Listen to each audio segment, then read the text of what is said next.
Hello বন্ধুরা, আশা করছি তোমরা সবাই ভালো আছো। আমরাও বেশ ভালো আছি। তোমরা আমার শেষ ভিডিওটাতে অনেক ভালোবাসা দিয়েছো।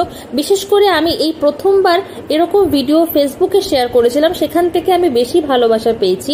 তারা অনেকেই আমাকে জিজ্ঞাসা করেছো যাদের বেবিরা মাছ খেতে পছন্দ করে না তাদের জন্য এই গরমে কি মেনু বানানো যেতে পারে। তো সেই জন্যই আজকে আমি নিয়ে এসেছি চিকেনের একটা আইটেম। দেখতেই পারলে ছোট্ট করে আমি কিউব কিউব করে চিকেন কেটে নিয়েছি, সাথে নিয়েছি ইঁচড়। এই ইঁচড়টা কিন্তু আমার বাড়ির গাছের। আর তার সাথে দেখো আমি অল্প তেলের মধ্যে একটু গোটা গরম মশলা ফেলে অল্প করে পেঁয়াজ ভেজে নিচ্ছি, আর দেবো অল্প করে আদা রসুনের পেস্ট, লবণ, হলুদ, জিরে গুঁড়ো। মানে চিকেন যেমন করে এক্স্যাক্টলি তেমন ভাবে। আর এই যে ইঁচড় দিয়েছি, ইঁচড়ের সাথে কিন্তু আলুও রয়েছে। আর এখানে আমি কিন্তু সলিড চিকেন নিয়েছি, তোমরা চাইলে হাড়যুক্ত চিকেনও নিতে পারো। আর সবসময় ডাক্তাররা একটা কথা বলেন যে বাচ্চাদের খাবার খুব একটা ফ্রাই করে রান্না করতে হয় না। তো সেই জন্য আমি কিন্তু এই সমস্ত কিছু একসাথেই তেলের উপরে দিয়ে দিচ্ছি। দেখো কড়াইয়ের মধ্যে ওই যে মশলাটা হচ্ছিল তার উপরেই আলু, ইঁচড় এবং চিকেন একসাথে দিচ্ছি।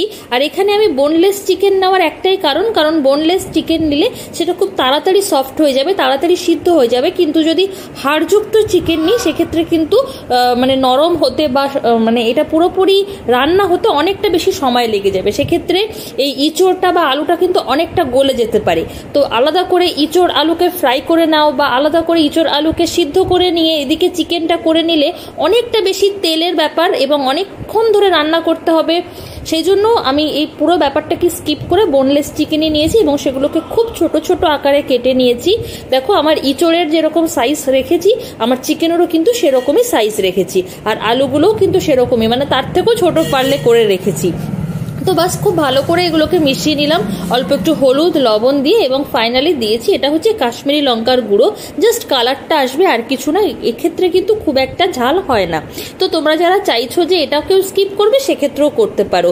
যেহেতু শিহু যেটা খায় আমরাও সেটাই খাই, তো সেই জন্য আমরা এর মধ্যে তো আর আলাদা করে লঙ্কা মানে শুকনো লঙ্কা বা কাঁচা লঙ্কা অ্যাড করি না, সেই জন্য কিন্তু অল্প করে কাশ্মীরি লঙ্কা অ্যাড করেছি। আর সবকিছুকে মিক্স করে ঢাকা দিয়ে মোটামুটি 10 থেকে 15 মিনিট রাখার পরেই কিন্তু আমি যখন ঢাকা খুললাম দেখলাম আলু, ইঁচড় এবং চিকেন সবকিছুই কিন্তু সুন্দরভাবে সিদ্ধ হয়ে গেছে।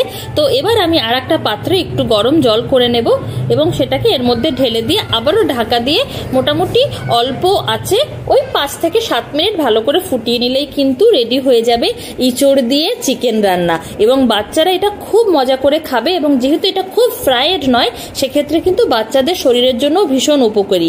আর চিকেনের সাথে যেহেতু সবজিও থাকছে সেক্ষেত্রে কিন্তু এই গরমে বাচ্চাদের খুব একটা কষ্টও হবে না।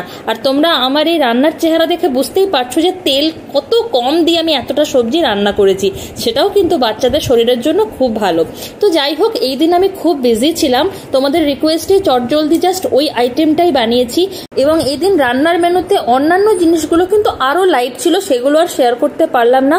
কলেজ যাওয়ার অনেক তাড়া রয়েছে আর এই প্রচুর কৌটো কাউটা ধোয়াধুয়ি করেছি, সেই জন্য আজকে ভিডিওটা এই পর্যন্তই থাকছে। দেখা হচ্ছে নেক্সট ভিডিও।